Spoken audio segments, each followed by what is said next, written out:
And okay, ready to go. I'm Erin. Joy. Greg. Cameron.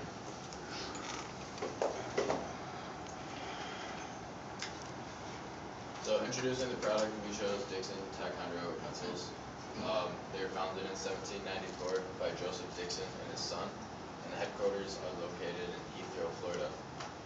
And then that's their symbol at the bottom. And then we chose to use a pack of 24 pencils. The process of manufacturing is listed here.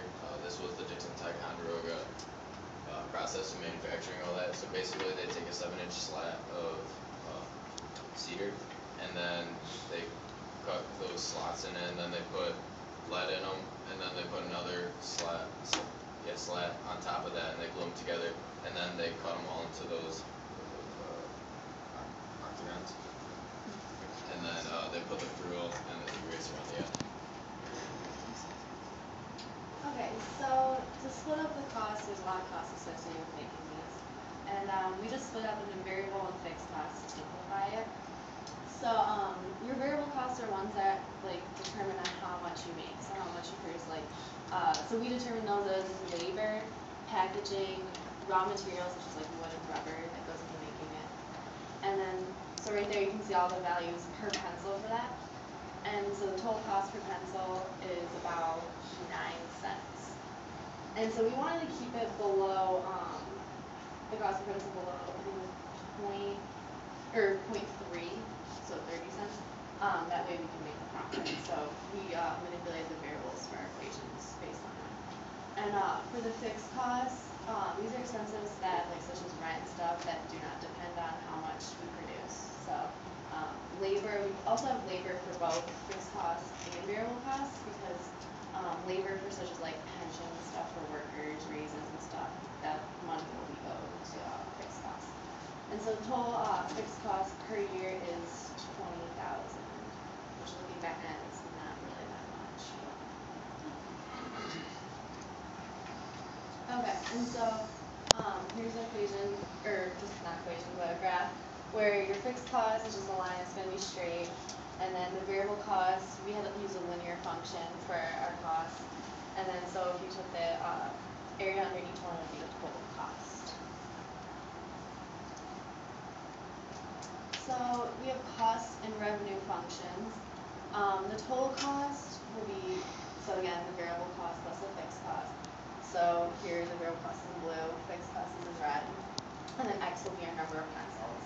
And so X is number of pencils, but in each pack, denoting pack as N, so there's 24 pencils in a pack. So then we have our function right here of cost relative in terms of packs instead of per pencil. And so the revenue will be the price that we're selling for times the amount of packs we're selling. We decided to sell them at $5.60. Just came with that number. And so the net revenue will be revenue minus total cost. So in relation to the number of packs. So then we just came up with this equation, combining those two. Alright, so next we have production cost, so that is the cost of production. So the equation is a function of the cost of materials, the cost of labor, cost of packaging, multiplied by the number of pencils which we're producing. Number of pencils we're producing is 2.1 billion. We looked that up, so that's a pretty accurate number. And then we added the fixed costs, which Erin mentioned earlier. So once we plug all of that into our equation up here, we get the total production cost at about 200 million.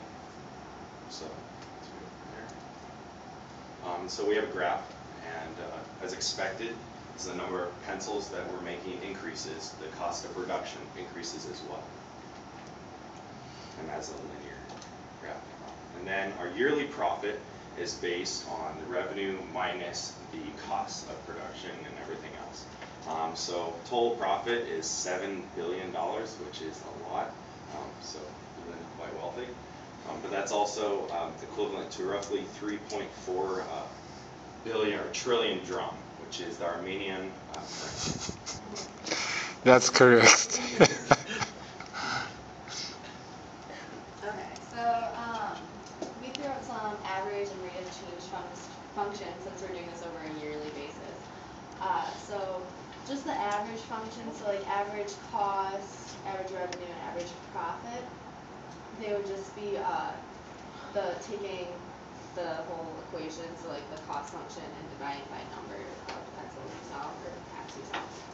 And then the rate of change of these functions would just be the derivative of them, so you can figure that out. And it's the same with the net revenue, which is the derivative of the revenue minus the derivative of the cost. So for investments, we decided that we would invest $29 billion, or a little bit over that, after the first year, because we had quite a bit of profit. So we decided to invest it in 4% stocks per year. As you can tell, that's a little bit of an exponential function. The numbers are pretty high, so it looks a little linear, so I extended it out to 10 years. But after the first year, using the A equals the principal times e to the RT, which R is the rate of 4% and T is 1 year, we came out to about 30 billion, 600 million, and so on dollars on total investments after the first year. So inventory remodeled as XMT, where we have one warehouse located at the headquarters in Grove, Florida, and it's able to hold 90 million boxes of pencils a year. The time interval for most of our equations was the difference between 1 year. We were projected to sell 87.5 million boxes of pencils a year. So boxes received is 90 and boxes sold is 87.5. The deterioration coefficient beta would be 0 because raw materials for pencils are non-biodegradable.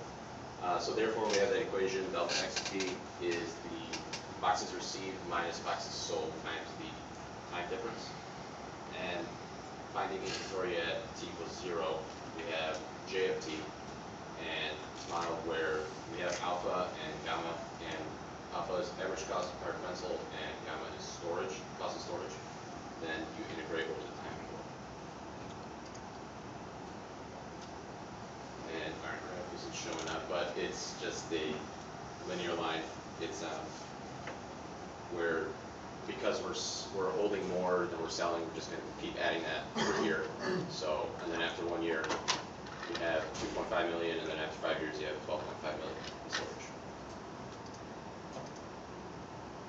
And then demand for pencils spikes during the back-to-school months, obviously, August and September.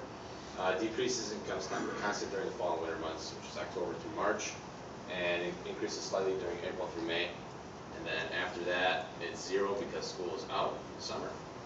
And then for the graph of the next page, the months are followed by the calendar value, which we have here as a function. And then from the analysis of the graph, integral from starting month to the final month should equal the number of boxes of pencils sold for the year, which should equal 87.5 million. Any questions? Just a quick note, actually, our backgrounds are supposed to be faded Armenian flags. This is going to add to the... See, there it is. There you go. Okay, I'll edit myself.